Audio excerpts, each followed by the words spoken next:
One of the most compelling ways to write a protagonist is to make them relatable to the audience at hand. And what do we humans relate to? Well, we don't relate to sword fights, monster slaying, and being birds, but rather the hardships and trauma being dealt with by the main character and how they can redeem themselves. Or is that even possible? Guts and PunPun are two extremely well-written and complex protagonists in the seinen genre that readers find relatable due to their own experiences. The archetype of a broken character is the important aspect of storytelling and finding a path to redemption while striving through loneliness. In this video, we take a look at Guts and PunPun, who both suffered similar fates as a child but grew up to be quite the opposite of each other because of how differently they react to the adversities faced throughout their lives. We will take a look at 3 topics in this video that separate both of these complex characters. The topics are trauma, redemption, and loneliness. Before we hop into this, make sure to join the Discord down below. First up, we have is trauma. Both Guts and PunPun have faced sexual violence, but we will take a look at PunPun first and see how he reacted to the abuse, especially from a young age. In Goodnight PunPun, we actually get around 20 chapters of PunPun being a child, compared to Berserk only having around 4 chapters of Guts being a child.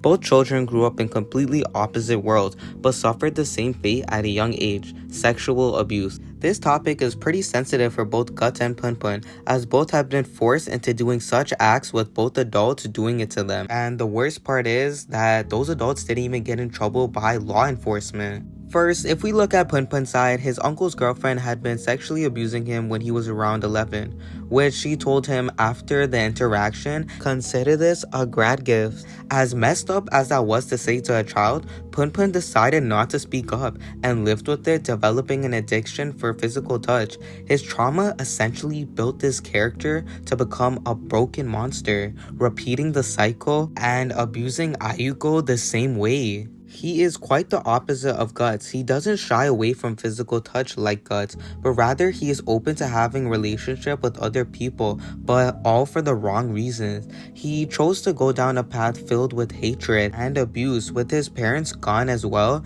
he didn't have any vital role models throughout his teen years to shape him as an adult. PunPun reacted to his trauma by isolating himself, but more on that later. Moving on to Guts, he reacts differently to sexual abuse. To recap, Guts was taken in by a man named Gambino, and when he was a young boy, he knew of no mother or father. He only knew how to be loyal to Gambino and to fight. One day, as Guts went down to his tent to rest, a mercenary by the name of Donovan entered camp. He goes into the tent and lets Guts know about this. Guts tries to fight Donovan, but he was no match. And just like that, Donovan abused Guts for the rest of the night. Sometime later during a mission, Guts actually attacks Donovan on the field and questions who sold him out. To his surprise, it was his own leader, the person he looked up to, Gambino.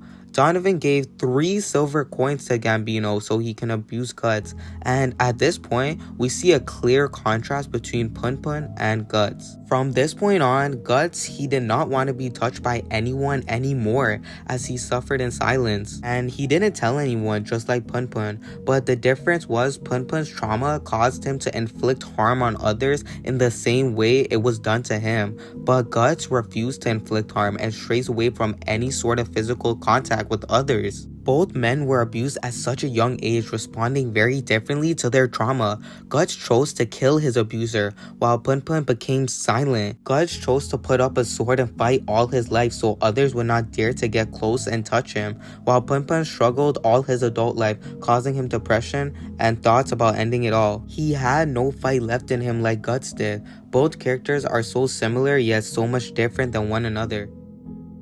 Now, onto our second segment, redemption. Redemption means the act of atoning for an error or mistake made in the past and actively trying to forgive yourself. Let's start with PunPun. After PunPun rejected Ayuko and told her to look after Takaho when he got injured in the badminton tournament, we saw a new side of PunPun, one that was looking to redeem himself and finally forgiving himself for all the blame he thought he did. PunPun turns a new leaf in his life where, for the first time, his parents, friends, nor Ayuko were distracting him in any way. After the death of his mother, PunPun met a girl named Saichi, where they became best of friends, creating a manga together and going to great lengths to keep each other company. His redemption arc was actually amazing until he met her again. He met his middle school crush in chapter 100. I don't say this much, but broken protagonists often build themselves back up just to get obliterated the next chapter. He redeemed himself, got his life back together, and was working a proper job with a regular life in Japan. And the same person who made him go on this conquest to find his true self appeared out of nowhere. Her name was Ayuko Tanaka.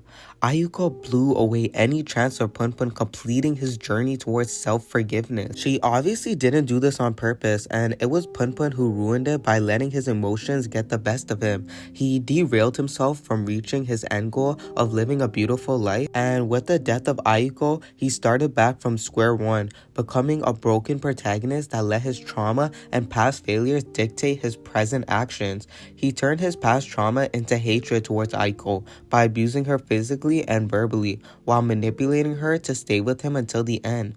PunPun never redeemed himself. He was broken beyond words. Redemption was not possible for him. Meanwhile, Guts, on the other hand, redemption is a little bit different and has a different value for Guts in this case. After the Golden Age arc is completed, Casca loses her memories and Griffith flees off as a demon. And with the Hawk mercenaries mostly dead, Guts' perception of redemption is quite different because he doesn't seek forgiveness for the lives he's taken, but chooses to redeem himself by protecting the few people he loves remaining. Now, the question is, how do you redeem yourself after the eclipse? Well, redemption for Guts is slaughtering all the demons that come after him for his brand, so he can draw closer to finding Griffith. Note, while making this video, I'm only halfway done Berserk. Casca is also the reason Guts is on this path towards redemption. Guts had a reason to love. He had Casca to look out for and be by her side. After the Griffith incident, Guts held Casca dear to his heart as he had never felt this way about anyone. Guts grew up being selfish. He had to. The world he lived in wasn't sunshine or rainbows. It was only for those who can survive. I've never hated Guts for this though. He was tough from the start, but Casca opened up his soft side. She gave light to another side of him, the side of Guts that wants to keep striving by getting stronger and being there for her. During the conviction arc, we actually get to see Guts realizing he's been fighting all for the wrong things. In chapter 129, Goto lashes out on Guts, saying he left Casca in the hands of others so Guts can pursue his own path, and he shouldn't be mad that Casca left. The conversation between Guts and Goto when he returns back to base is a lot deeper than my words can do it justice. Goto preaches to Guts, "You abandoned those irreplaceable things. You went alone. On that day 2 years ago, in your hopeless suffering, you left the last irreplaceable thing you had and went away by yourself. You were right beside those irreplaceable things, yet you couldn't bear to immerse yourself together in sorrow with them. So instead, you ran away so that your own malice could burn inside of you. Am I wrong?" At this moment, Guts realized he left the most important person he has in his life, Casca, to be all alone for 2 years. But he realized redemption is possible and promises to himself, "I'll never lose her again." This is true redemption, realizing the mistake you've committed and striving to fix it by yourself. Turns out redemption is possible for Guts, a struggling, broken character. Lastly, we have loneliness. Both broken protagonists have both faced lonely times in their respective manga, and what makes them unique is how they both go through loneliness. If we take a look at PunPun first, he always isolates himself from a young age. When he's around his friends and family, he wouldn't talk much and would be disconnected, unable to communicate his own feelings, creating internal isolation. This is due to his low self-esteem. PunPun never thought high and mighty about himself, unlike Guts. He doesn't choose to be lonely, he just is. It's hard for PunPun to connect on a deep level with people because of his fear of being unworthy of a friendship. I also believe the loneliness he faced in this series stems from his trauma from a young age. By his parents neglecting him and friends becoming more distant, he wasn't able to express his emotions with anyone, so he would bottle himself up. This would happen from the very beginning of the manga all the way to the end. PunPun. It was a constant downward spiral for PunPun, becoming more distant and emotionally disconnected. His loneliness also feeds into his identity crisis he goes through. He feels lost at times, not knowing who he really is. Sometimes he portrays himself as somebody else, and then the other times he will become PunPun. A person like PunPun goes through self-destruction, and his loneliness leads him down this path. He engages in self-sabotaging behaviors by pushing others away so they don't get hurt, or he makes decisions that can hurt him in the long run. This lonely cycle continues into PunPun's life, creating this never-ending journey of being alone and suffering. This is the true nature of being a broken protagonist. Moving on to Guts, he's a bit different from PunPun. He wants to be left alone. Loneliness is a lot different for Guts. In the very beginning of the manga, he likes to do everything alone, and he still does. He constantly drives Puck away from him, and when he first joined the Band of Hawks, he preferred to be alone.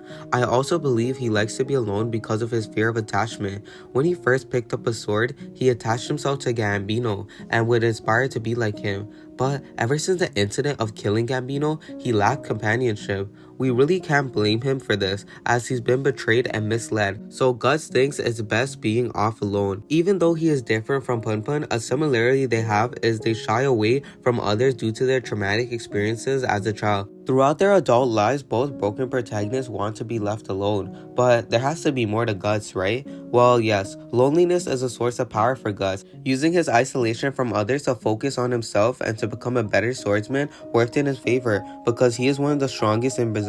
When he does open up to Casca, he shows his more compelling side, protecting her when she's at a weak point. Nevertheless, when she does lose her memory, his loneliness becomes more apparent, but so does his strength. Loneliness might not be so bad after all. Never did once Guts shy away from it. He embraced it being lonely and became a better person. That alone is a true testament to his broken character archetype. And that's it for the video. I'm glad we looked over PunPun and Guts, both well-detailed characters for the archetype of a broken protagonist. Another reminder to join the Discord and subscribe. It would mean a lot if you do both of those things, and I'm out.